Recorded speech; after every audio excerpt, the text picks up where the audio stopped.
Everybody thinks they're fucking behind on their creative path, and the people that they look up to, they believe have it all together.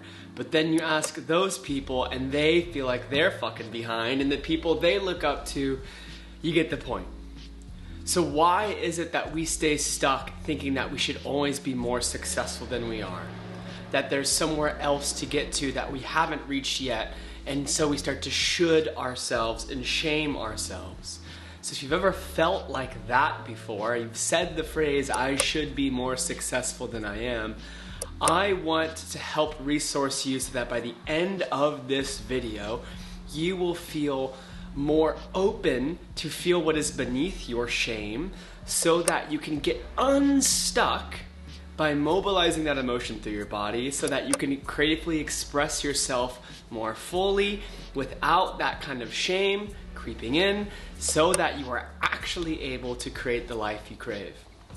So if you're new here, my name's Kev. I'm an award-winning furniture designer, and I help ambitious creatives get into their body. So this is a phrase that I have found myself saying unconsciously to myself, because I would never admit it out loud, for years and years and years and years, especially in my creative professional life. I should be more successful than I am.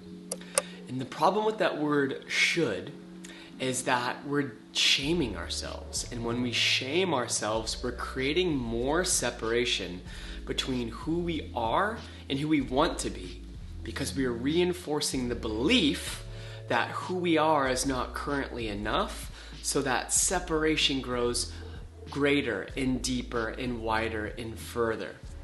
And so you snowball that for years and years and years, and it's no wonder why you might feel lost, you might feel stuck, you might feel confused, like you're one step behind. But what if you are not behind? What if that shame is pointing you directly to the place that you need to love and open to and integrate so that you can finally kind of budge that kind of kinked, stuck energy that is keeping you in the state that you're in. You can will yourself all day long to try new actions, to show up differently, but if you don't sort of change the fundamental code that you're operating within as a human, as a creative, you are still just going to create the same energetic signature inside of whatever the thing looks like, whatever the new version of you looks like, the new career, the whatever. You know, you might change the room around, but you're just rearranging the dust, right? You didn't change the structure, you just put a coat of paint on. And while that goes far, if you truly believe and feel that you're stuck and you just aren't quite where you want to be, there is an emotion stuck. And so the way that we identify that stuck emotion is by inquiring, what the fuck am I avoiding? What am I avoiding feeling? I should be more successful than I am points to shame for not being more successful. But if you couldn't feel the shame, what would you feel underneath it? What lives underneath the shame? There's probably some anger, bitterness, resentment. It's different for every individual, right? So you have to do that work to inquire for yourself. But in the absence of shame, if it was impossible for you to feel shame for just a few moments, and all you could feel was what is beneath the shame, you would create so much space for freedom to emerge through expressing that emotion. Because if shame is, say, supported, imagine shame is a shelf on a bookshelf, right? A book on a bookshelf. If you removed the shelf that was holding that book has nowhere to go, right? You remove the shelf, you know, the book goes with it. Maybe not the best analogy, but that's what I'm trying to illustrate, is that there's the undercurrent of the real thing that is keeping you, the real emotion that's trying to move through you. What keeps us stuck is the repression and the avoidance. That's the shame. Shame is this protector that creates this barrier between us and the real emotion that's trying to liberate us. Because I believe life is designed benevolently.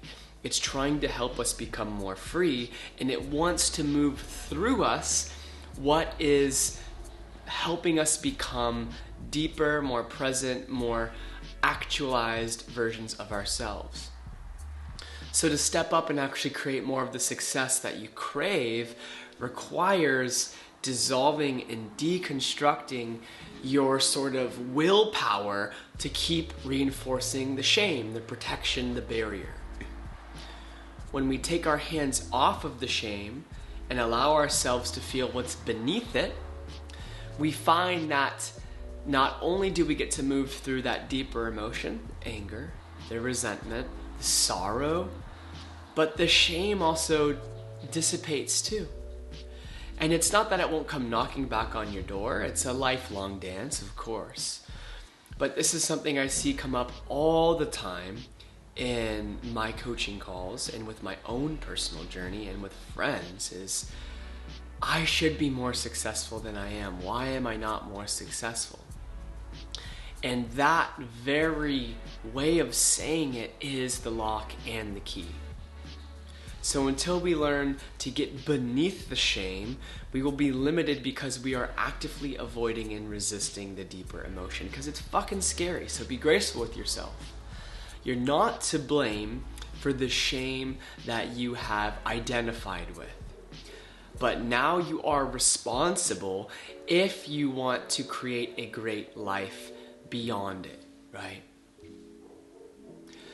So anywhere you should yourself, whether it's I should be more successful, I should be more productive, I should be more handsome, X, Y, and Z, whatever the fuck it is, once we get beneath that, through setting the shame aside, creating a space for you to really inquire what lives beneath the shame, what is my shame protecting me from, then we get the beautiful opportunity to actually move what has been trying to move through us again.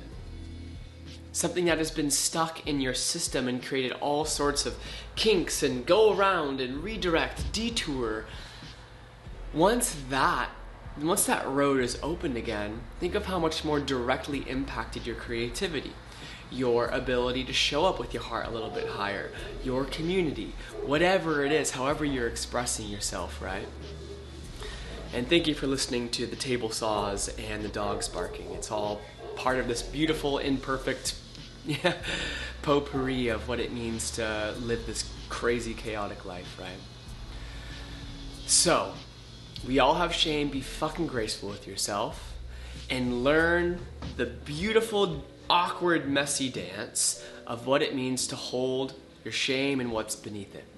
And if you want help facilitating that, I invite you to check out the Embodied Creator Toolkit. The link's in the description below. There's a lot of work on identifying with shame and how to become more free and actualized on the other side of it, or underneath it, I should say. So thank you all for being here. Appreciate you. And if you haven't already, please subscribe, and I'll see you in the next one. Ciao.